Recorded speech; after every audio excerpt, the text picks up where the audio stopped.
नमस्कार जी, मैं सुरदीप हाजिर हूँ जी आपके लिए बड़ी ही दिलचस्प कहानी लेकर। एक जंगल में एक शेर रहता था।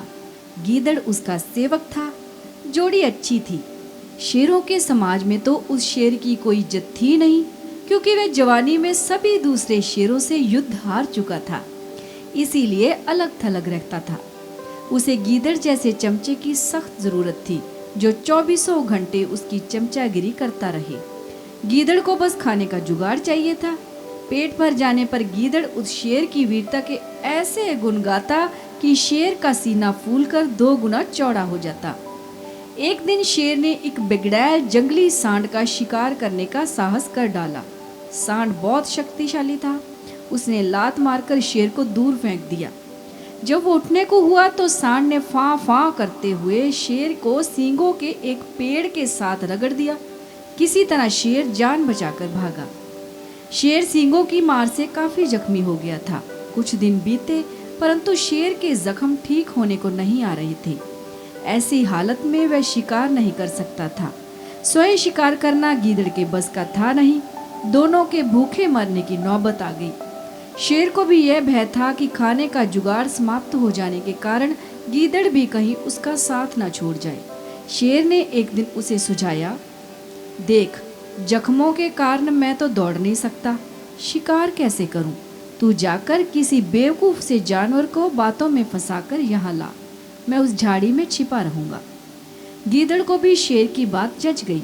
वह किसी मूर्ख जानवर की तलाश में घूमता घूमता एक कस्बे के बाहर नदी घाट पर पहुंचा। वहां उसे एक मरियल सा गधा घास पर मुंह मारता हुआ नजर आया। वह शक्ल से ही बेवकूफ लग रहा था। गीदड़ गधे के निकट जाकर बोला, पाए लग्गू चच्चा, बहुत कमजोर हो गए हो, क्या बात है? गधे ने अपना दुखड़ा रोया। क्या बताऊं भाई, जिस धोबी का मैं गधा हूँ वह बड़ा ही क्रूर है। दिन भर ढुलाई करवाता है और चारा कुछ देता नहीं। गीदड़ ने उसे न्योता दिया, चच्चा मेरे साथ जंगल चलो ना, वहाँ बहुत हरी हरी घास है, खूब चरना, तुम्हारी सेहत बन जाएगी। गधे ने कान फड़फड़ाए, राम राम राम राम, मैं जंगल में कैसे रहूंगा? जंगली जानवर मुझे खा नहीं जाएंगे। चच्चा तुम्हें शायद पता नहीं, जंगल में एक बगुला भक्त जी का सत्संग हुआ था। उसके बाद सारे जंगली जानवर शाकाहारी बन गए हैं। अब कोई किसी का नहीं खाता।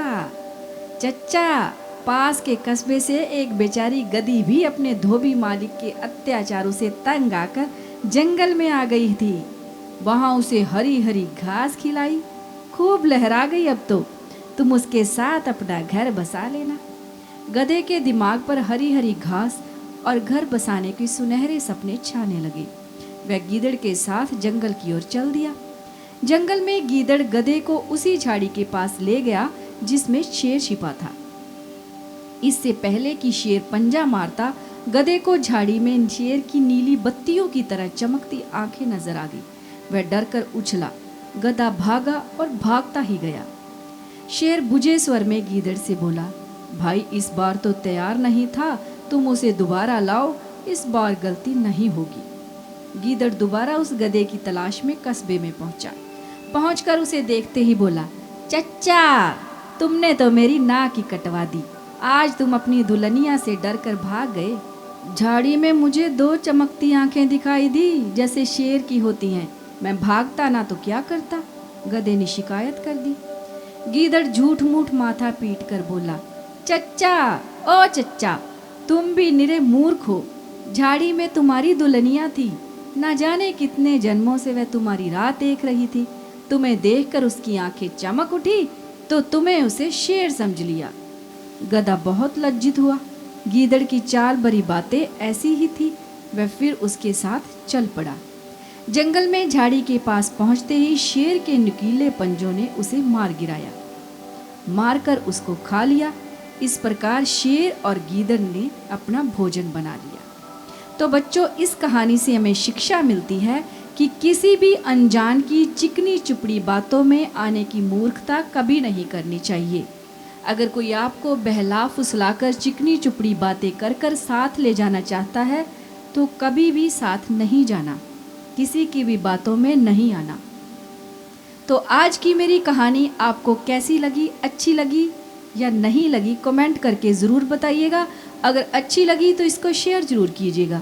अगर आपने अभी तक मेरे चैनल को सब्सक्राइब नहीं किया तो चैनल को सब्सक्राइब कर दीजिए और घंटी का बटन भी दबा दीजिए ताकि ऐसी और दिलचस्प कहानियाँ आप तक पहुँच सकें। धन्यवाद।